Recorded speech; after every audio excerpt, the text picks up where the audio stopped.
வணக்கம் உறவுகளே, நான் உங்கள் மதுசூதன். இந்த பதிவுக்குள்ளால் என்ன விஷயத்தை பற்றி பார்க்க போறோம் என்றால், ஆகஸ்ட் 15 அலாஸ்காவில் ரஷ்யாவினுடைய அதிபர் விளாடிமிர் புடின் அவர்களுக்கும் டொனால்ட் ட்ரம்ப் அவர்களுக்கும் ஒரு வரலாற்று ரீதியான சந்திப்பு நடைபெற்றது. அதிலே புடின் அவர்கள் திட்ட தெளிவாக சொல்லிவிட்டார், உக்ரைனுடைய கைப்பற்றப்பட்ட பிரதேசங்களை நாங்கள் மீளளிக்கப் போவதில்லை, அதுபோல நேட்டோவில் உக்ரைன் சேருவதையும் நாங்கள் பார்த்து கொண்டிருக்க முடியாது, அது ரஷ்யாவுக்கு மிகவும் ஒரு பாதுகாப்பு பிரச்சனையை உண்டு பண்ணும். ஆகவே உக்ரைன் நேட்டோவில் இணைவதை கனவிலும் நினைத்து பார்க்க கூடாது என்று அவர் தன்னுடைய முடிவுகளை திணித்திருக்கிறார். ஒழிய ட்ரம்ப் அவர்கள் இதை செய்ய வேண்டும் என்று அவரிடம் சொல்லி அதை அவர் கேட்கின்ற நிலைமையிலேயும் இல்லை. ஆகவே வந்தவர் இதுதான் முடிவு என்று திட்ட தெளிவாக அறுதி உறுதியாக சொல்லிவிட்டு பயணித்து விட்டார். அதே நேரம் இன்னும் ஒன்றையும் சொன்னார் டொனால்ட் ட்ரம்ப் அவர்களிடம்.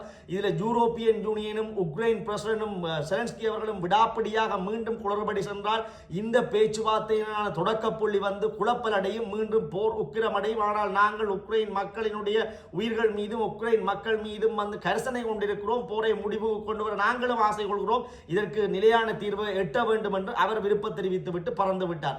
அவர் பறந்து சுமார் 2 நாட்களின் பின்னர் ஆகஸ்ட் 18ஆம் தேதி திங்கட்கிழமை வெள்ளை மாளிகையிலே செலன்ஸ்கி அழைக்கப்பட்டு செலன்ஸ்கியோடு ஐரோப்பிய யூனியனுடைய முக்கிய பிரமுகர்கள், போலந்துடைய அதிபர்கள், ஜெர்மனுடைய சான்சலர் மற்றும் இத்தாலியினுடைய பிரதமர் மற்றும் யூகேனுடைய உயர்ஸ்தானியர்கள் அனைவரும் யூரோப்பியன் யூனியனை கலந்து கொண்ட பிரதிநிதித்துவப்படுத்துகின்ற அனைவருக்கும் இடையிலான ஒரு கலந்துரையாடல் இடம்பெற்றது. செலன்ஸ்கி வெள்ளை மாளிகை வாசலிலே வைத்து வரவேற்கப்பட்டார். அவர் வருகின்ற பொழுது நீங்கள் கவனித்திருக்க வேண்டும், போன முறை அதாவது 2 மாதங்களுக்கு முன்னர் வெள்ளை மாளிகையிலே பேச்சுவார்த்தைக்காக டொனால்ட் ட்ரம்ப் அவர்கள் அழைத்த போது அவர் வளமையாக செல்கின்ற ராணுவ டிஷர்ட்டுடன் பச்சை டிஷர்ட்டுடன் சென்றதை அவர் பேசியிருந்தார்.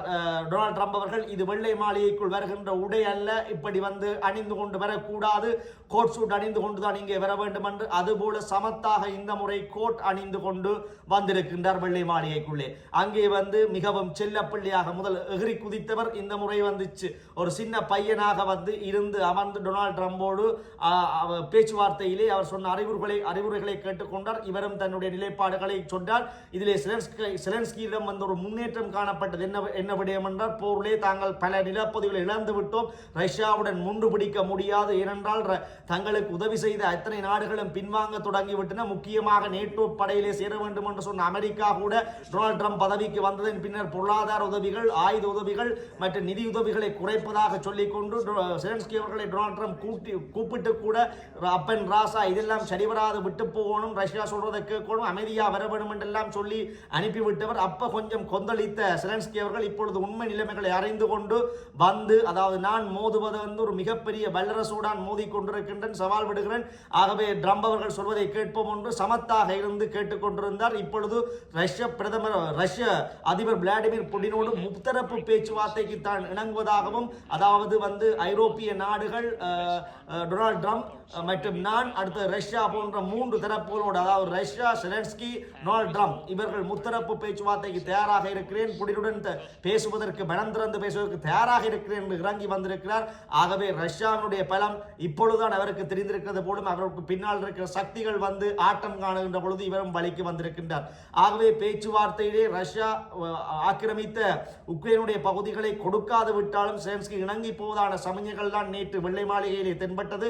இதன் பின்னர் செலன்ஸ்கி, டொனால்ட் ட்ரம்ப் மற்றும் ஐரோப்பிய யூனியன் லீடர்களுக்கு இடையே நடைபெற்ற அந்த சுற்று பேச்சுவார்த்தையில பலர், அதாவது ஜெர்மன் சான்சலர் சொன்னார், நாங்கள் இப்படி அதாவது எந்த ஒரு போர் நிறுத்தமும் இல்லாமல் இந்த பேச்சுவார்த்தைக்கு போவது சரியான சகுனமாக இல்லை என்றாலும் அதற்கு நாங்கள் நம்புவோம், முயற்சிப்போம் என்று சொன்னார்.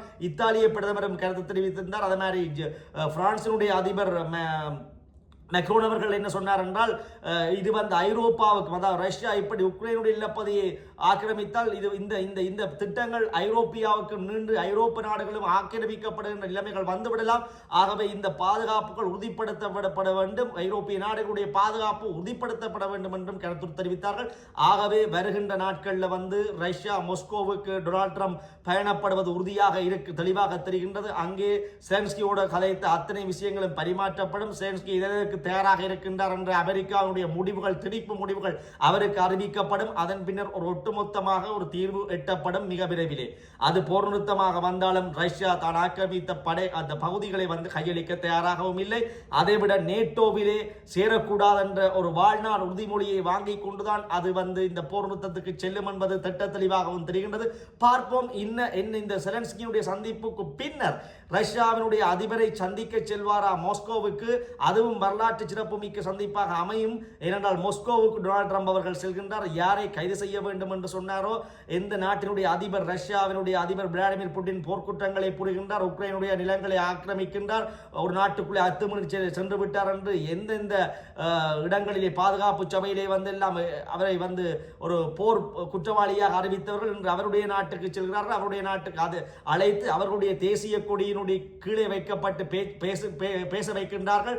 அந்த நாட்டினுடைய லோகோவுக்கு மேடையிலே பேச வைக்கின்றார்கள். அதைவிட செங்கம்பள வரவேற்பு அளிக்கின்றார்கள். அந்த நாட்டினுடைய உயர் ரக B2 பொம்பர்களை வைத்து ராணுவ மரியாதை செலுத்துகிறார்கள். ஆகவே இதெல்லாம் வியப்பாகத்தான் இருக்கும் இந்த உலக அரசியலிலே. ஆகவே பார்ப்போம். இருதுருவ நட்சத்திரங்கள் பேச்சுவார்த்தையில் ஈடுபட்டிருக்கின்றன. உலக ஒழுங்கை தீர்மானிக்கின்ற ரஷ்ய அதிபரும் உலக ஒழுங்கை தீர்மானிக்கின்ற அமெரிக்க அதிபரும் தான் இப்பொழுது உலக ஒழுங்குகளை நிர்ணயம் செய்து கொண்டிருக்கிறார்கள். பார்ப்போம் உக்ரைனுடைய போர் நிறுத்தங்கள் என்ன ரீதியில் அமையப் போகின்றது, என்ன விலையை கொடுக்க போகிறார்கள் இருதரப்பு என்று இனி வருகின்ற சந்திப்புகள் தான் இடம்பெற இருக்கின்றது. இதிலே இன்னும் ஒரு ஹைலைட்டான விடயம், ரஷ்ய அதிபர் என்பது உலகத்தினுடைய ஒரு மிக சக்தி வாய்ந்த அதிபர். அமெரிக்காவினுடைய அதிபர் போல, மற்ற ஐரோப்பிய நாடுகளினுடைய அதிபர் போல, அவருக்கு அலாஸ்காவிலே செங்கம்பள வரவேற்பு அளிக்கப்பட்டு பொம்பர்கள் மூலம் ராணுவ மரியாதையும் செலுத்தப்பட்டது அறிந்தது டொனால்ட் ட்ரம்ப் அவர்கள் தான். ஆனால் செலன்ஸ்கி அவர்களை அவ்வாறு அல்ல. ஒரு சின்ன வீட்டு பையன், அதாவது ஒரு சிறு பையனை அழைப்பது போலத்தான் வெள்ளை மாளிகையிலே வாசலில் என்று அழைத்து சென்றார். இதிலே இருந்து செலன்ஸ்கி தெரிய வேண்டும், தான் ஒரு ஆட்டி விற்கின்ற பொம்மை.